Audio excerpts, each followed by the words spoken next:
Okay, let's go.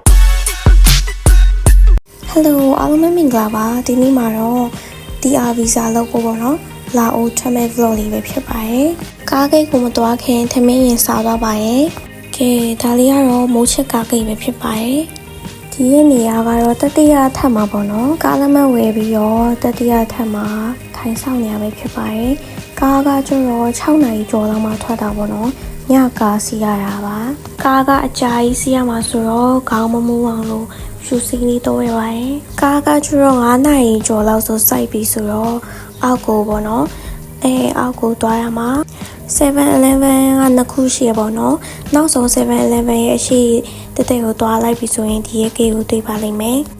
ကိုယ့်ရဲ့စာရွက်ထင်မှာရေးထားပြီးတဲ့နံပါတ်ပေါ့နော်4950ဆိုရင်အဲ့ဂိတ်မှာသွားဆောင်နေရပါမယ်ဒီရဲ့မုတ်ထုတ်လေးရေးကကျတော့ကားပေါ်ပေးရပါကဲစားထွက်နေပါပြီဒီရဲ့ကားတွေကကျတော့လေသူတို့ကဂိတ်တစ်ခုဆိုရင်ရက်ပြီးရပြီးတော့ကိုစားမဲနေရရောက်နေချပြီးရပေါ့နော်ကားလက်မဝေးထားတဲ့တစ်ကတ်နဲ့ပဲပေါ့နော်အမသူတို့ free စားခွင့်ပေးထားတယ်အများနဲ့လာတာဆိုတော့ကိုကလည်းအချိန်နဲ့စားရတာပေါ့နော်ပြီးတော့ကားပေါ်မှာတလန်းလုံးအိတ်ခဲ့ပါတယ်သူတို့ကားတွေကလေအဲ့ကွာရဲ့အေးရပြီးတော့ကိုယ်တိုင်လည်းပိတ်လို့မရဘူးပေါ့နော်ကားသမားပိတ်ပြီးမှရတာ8နာရီလောက်ကားစီးပြီးတဲ့နောက်မှာတော့ဒီရဲ့ဂိတ်ကိုရောက်ပါပြီဒီရဲ့နေရာကကျတော့ passport မှာပေါ့နော်တစ်စိတ်တုံတော့ထူရမှာပါဂိတ်ကကျတော့6ခွင်မှာဖွင့်တာပေါ့နော်6ခွင်မှာဖွင့်တော့အခုကလည်းဘိုက်စာနေပြီဆိုတော့ကိုက4နာရီကျော်ခင်းနေရောက်နေတော့ 7-Eleven မှာတွားပြီးတော့စားရှင်းတာလေးတော့ရပါမယ်ဂိတ်ကမဖွင့်နေတော့လေအလိုပဲထိုင်ဆောင်နေရမှာကြီးလိုက်အများကြီးပဲဒီဟာကဂိတ်ဖွင့်လို့ပေါ့နော်အရှိမတစ်စိတ်တုံထူဖို့တန်းစီနေကြပဲဖြစ်ပါတယ် passport မှာတစ်စိတ်တုံထူပြီးတော့ကားလက်မှတ်ဝယ်ရပါတယ်ဒီရဲ့တစ်ကတ်ဝယ်တာကတော့ဘတ်40ကျပါတယ်ကဲဒီဟာကတော့လာအိုရောက်ပါပြီတသားဖြတ်နေရတာပေါ့နော်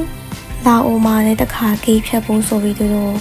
ပူဇော်ချက်သားရဲ့ငွေဖက်နဲ့စိပေးရပါတယ်ညကားဆိုတော့တနင်္ဂနွေနေ့ညလာရင်တနင်္လာနေ့မနေ့ရောက်တယ်ပေါ့နော်တနင်္လာနေ့မှာရောက်တဲ့သူတွေဆိုရင်ကိုနေမဲ့နေရာကိုကားနဲ့လိုက်ပို့ပြီးရပေါ့နော်အခုနလာအိုဂိတ်ဖြတ်တဲ့နေရာကနေပြီးတော့ကိုနေမဲ့နေရာထိကိုလိုက်ပို့ပြီးပါတယ်ဒီရဲ့ကတ်ဟောက်ကတော့တော်တော်များများတေးကြရပေါ့နော်အရှိကိုထွက်လိုက်ပြီးဆိုရင်လည်းစားတောက်ဆိုင်ကြီးရှိရပေါ့နော်နောက်ပြီးတော့လမ်းထိပ်ကိုထွက်လိုက်ပြီးဆိုရင်လည်းမီနီပစ္စည်းလေးရှိရစားတောက်ဆိုင်လေးရှိရပေါ့နော်ကဲလာအိုဗီဇာတော့ရှောက်ချင်နေဆိုရင်တော့ဂျူလီယာကိုလာပြီးတော့ဆက်သွယ်လို့ရပါတယ်နော်